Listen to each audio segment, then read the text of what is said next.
2 decades is a long time, but nothing in comparison to the YWCA Pierce County, which began offering a safe haven to both women and children back in 1906.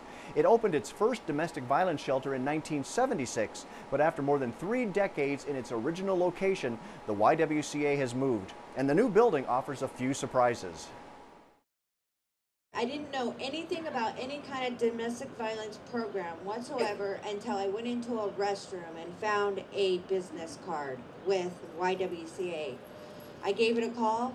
I came in feeling I had nothing, was nothing, worth nothing. At the opening of a new YWCA shelter, Tammy Luchin tells her story, the one that brought her to the organization over 3 years ago, and how they helped her take back control of her life. I've gotten my GED, I have taken a payroll class, I've got a job that I love getting up for every day. I just got my driver's license, the written I passed. There's everything positive in my life. I even got into a healthy, happy relationship.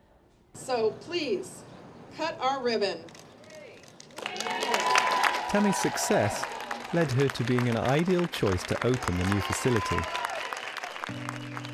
In 2008, in the midst of an economic recession, the YWCA board boldly voted to purchase a new building and move from the existing old and cramped shelter. The goal? Raise $5 million to buy and renovate the Wilsonian building on St. Helens Avenue in Tacoma. With over 400 donors, the campaign is almost complete. The new shelter will offer individual apartments to families with private rather than communal bathrooms and kitchens. With 30 more beds, the shelter has an improved capacity of 60%. Each apartment was adopted by a local designer who donated their skills to design and outfit the rooms. The great thing is we didn't pay one dime for any of the furnishings, for any of the artwork. We didn't pay for anything that you will see in this building. It was all donated by the interior designers and by their friends and family members. And the businesses that they give business to gave back to them by giving them donated product. Donors of $10,000 or greater were given the option of dedicating an apartment to a loved one and having the person's story, photo and values hung on the wall. This is such an important facility because we turn away an average of 200 requests a month. Now these are requests of women who are fleeing domestic violence situations. They're not just homeless. They might be homeless as a result of domestic violence, but these are women who are in very dangerous situations. If their situation is lethal, then we put them in a hotel, a confidential location.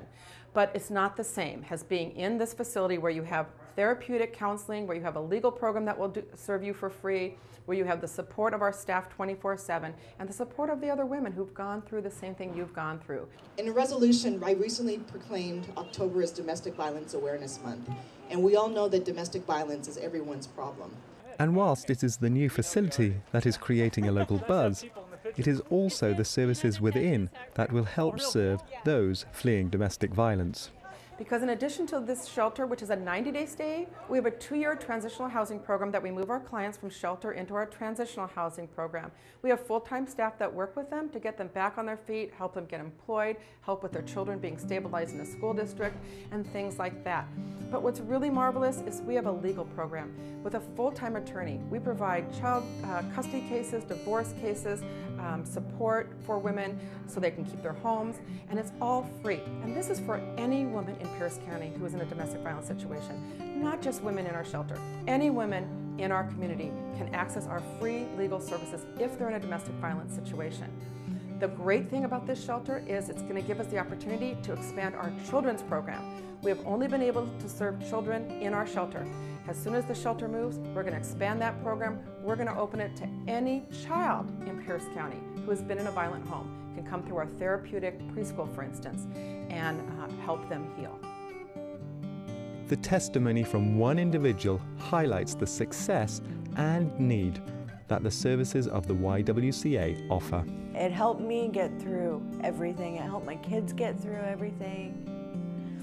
It is worth it. I couldn't be more happier right now, ever in my life. To find out more about the YWCA Pierce County, the new shelter, or to donate, please visit ywcaPierceCounty.org.